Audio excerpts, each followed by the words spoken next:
Puran Das, a high-class Brahmin, ruled one of the Indian states in the British Raj. He was educated under the British and firmly believed that the modernization that they brought was good for the country. Following in their footsteps, he ensured that the roads were built in his kingdom. He also ensured that schools and hospitals were built and made accessible for everybody in his kingdom. The people were very happy and prosperous under his rule. One day, Puran Das got tired of the power and denounced his kinghood. He was sick and tired of implementing reforms. He wanted to take a break and find enlightenment. So, he gave up the throne and all his power and headed towards the Himalayas. He went barefoot, carrying just a change of clothes and a begging bowl.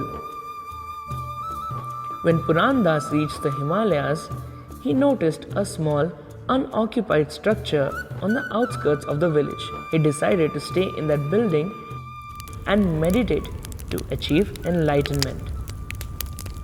When the village priest saw smoke rising from the unoccupied building, he climbed the hill to see who had occupied it. When he saw the noble demeanor of Puran Das, he understood that he belonged to the royal family. His soft voice and gentle mannerisms convinced the priest that the nobleman had come here seeking knowledge. Determined to help him, the village priest carried Puran Das's begging bowl to the village and told the villagers about the stranger now living in the unoccupied structure. All the villagers went to welcome Puran Das and were soon in awe of him. They started addressing him as Puran Bhagat. After that, they ensured that his begging bowl never remained empty and that they took care of him properly. Seeing the calm and still nature of Puran Bhagat, even the animals started getting attracted towards him. They would sit near him, observe him, and share his food. He also grew fond of the animals and started enjoying their company.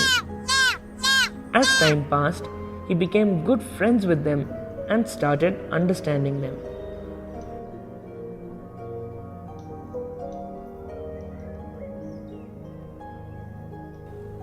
Years passed peacefully like this. One day, it started raining very heavily.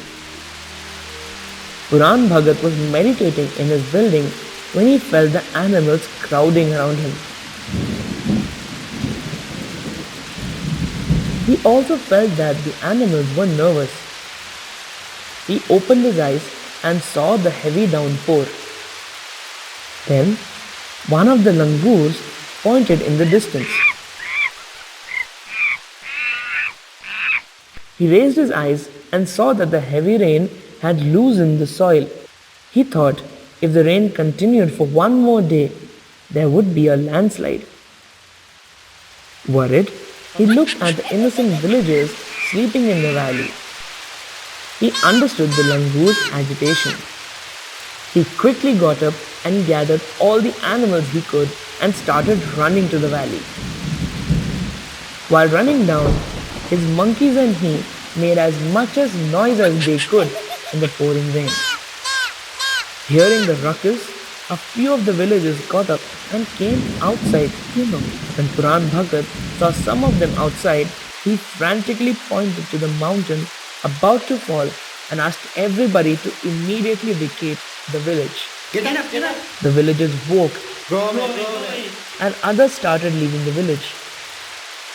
They climbed up another mountain whose surface was rocky and which would not slide down in the rain. Puran Bhagat ensured that each and every villager was safe before he also decided to go to the mountain to wait with them.